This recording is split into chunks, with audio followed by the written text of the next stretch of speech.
Oi, pessoal! A partir de agora, a gente vai fazer os vídeos da disciplina de Eletricidade Básica para o curso de Mecânica do IFPA Campus Parauapebas. Como sempre, a gente começa falando um pouquinho da ementa, conforme está no PPC. Para primeiro e segundo bimestre, basicamente nós vamos falar de conceitos básicos de eletricidade que vocês vão ver no terceiro ano do ensino médio. A gente fala um pouquinho de carga elétrica, tensão, corrente, resistência, que é a base de eletrodinâmica. Processo de geração de formas de ondas de corrente contínua e alternada, isso é importante para conhecer nosso sistema elétrico, lei de Ohm, potência e consumo, é importante para você entender como que funciona a conta de energia, como que funciona o consumo de equipamentos, além de algum conhecimento básico sobre tipos de cabos, tipos de conectores e plugs, que são o padrão que a gente usa de energia no Brasil. Para o segundo bimestre, a gente tem capacitores, indutores, resistores, comportamento desses dispositivos em corrente contínua e corrente alternada, além de potência ativa, reativa e aparente. Terceiro e quarto bimestres a gente vai estudar um pouquinho de sistemas trifásicos e noções de máquinas elétricas. A bibliografia sugerida pelo PPC é essa que está aqui disponível para vocês: motores elétricos, manutenção e solução de problemas, eletricidade básica da coleção Shaw e Laboratório de Eletricidade e Eletrônica, editora Érica. Nós temos uma nota em cada bimestre, ao todo nós temos 4 bimestres, nós temos uma prova final. Quando o tempo ajuda, a gente faz uma prova de substituição antes da prova final, ou seja, além da prova e da recuperação que você tem em cada bimestre, você pode escolher um bimestre e fazer uma nova prova para substituir a nota. Prova substitutiva, isso vem antes da final. A essa altura, todo mundo sabe como calcula a média, como faz nota de prova final, porém está exibido aqui para vocês, caso alguém tenha dúvida. A metodologia da disciplina é com aulas expositivas. A gente vai ter algumas atividades práticas em laboratório sempre que for possível. A turma escolhe se vai ou não ter ponto para atividades práticas. Bem, acredito que isso aqui vocês tenham estudado em Química no primeiro ano, o modelo atômico. O que é importante para a gente lembrar aqui? Que toda matéria é composta por átomos. Esses átomos têm os prótons, nêutrons e elétrons. De mais importante para a gente, os elétrons, que são cargas negativas, que são as cargas que a gente utiliza mais comumente na corrente elétrica. Como é mais difícil você tirar um próton do núcleo do átomo, o mais comum é que a gente mova os elétrons. Também imagino que vocês tenham estudado isso daqui, que é a eletrização de alguns materiais. Se você pegar o balão e passar na camisa, você vai ver que ele passa a ser atraído pela camisa, pela parede. Ou seja, quando você faz isso, você retira elétrons de um deles, de um objeto, e adiciona a outro. Isso gera cargas elétricas. Se você conectar a um objeto condutor ligado à terra, você descarrega. Uma forma que a gente tem de eletrificar, você faz isso aqui, ó. Você tem um objeto eletrificado. Se você encostar em outro, as cargas móveis, que normalmente são os elétrons, nesse caso aqui, vai se mover desse aqui que tem elétrons iguais, esse aqui tem falta de elétrons, aí esse aqui vai passar alguns elétrons para o outro, e aí eu tenho dois objetos eletricamente carregados. Se eu, em vez disso, apenas aproximar de outro objeto, eu vou ter os elétrons aqui, no caso que eu tenho um corpo com excesso de elétrons. Quando eu aproximar outro objeto, os elétrons vão se mover para o outro lado para ficar mais distantes. Se eu conectar esse objeto aqui à Terra, esses elétrons vão para a Terra e quando eu desconectar esse objeto fica eletricamente carregado. De importante também a gente lembrar que cargas opostas se repelem, cargas opostas se atraem, cargas iguais se repelem.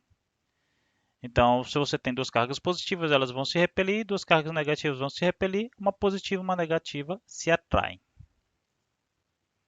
Bem, agora vamos estudar um pouquinho a lei de Coulomb.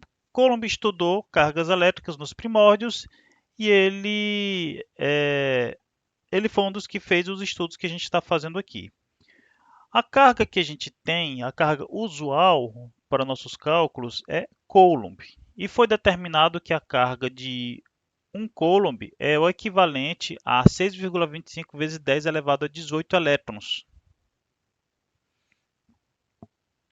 Ok?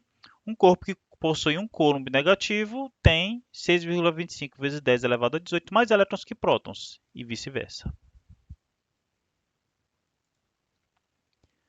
Toda carga elétrica tem capacidade de exercer força, ou seja, por menor que seja um único elétron, ele tem capacidade de exercer força sobre, por exemplo, outro elétron. Ele vai repelir outro elétron. Se eu tenho dois elétrons, eles vão exercer uma força um sobre o outro de repulsão. Se eu tenho um elétron e um próton, eles vão exercer uma força um sobre o outro de atração.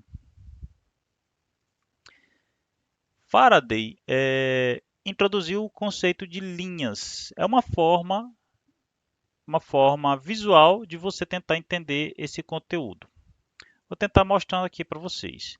Determinou-se que alguém escolheu, isso não foi uma coisa que estudaram e viram que isso acontece, foi escolhido que as cargas positivas são fontes de campo elétrico, as cargas negativas são sumidouros, ou seja, para estudar o campo elétrico, que é a interação entre partículas eletricamente carregadas, criou-se o conceito de campo elétrico e a representação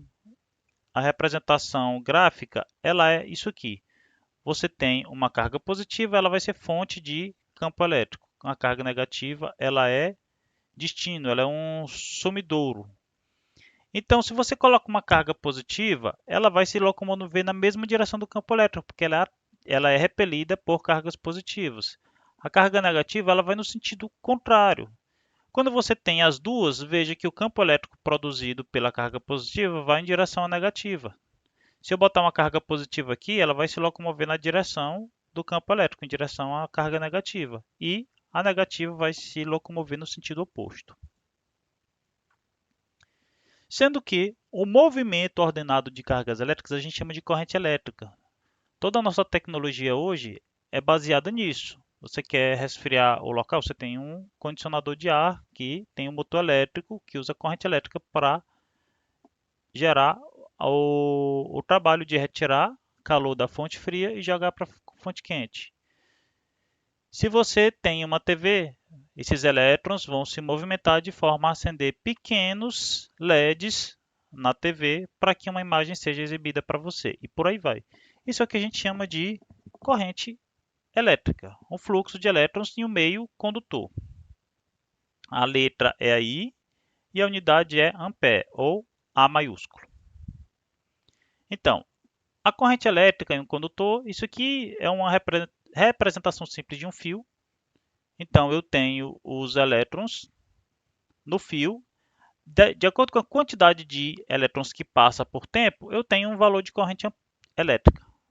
Ok? Ou seja, corrente é Q dividido por T. Corrente em ampere, carga em coulombs, T em segundos.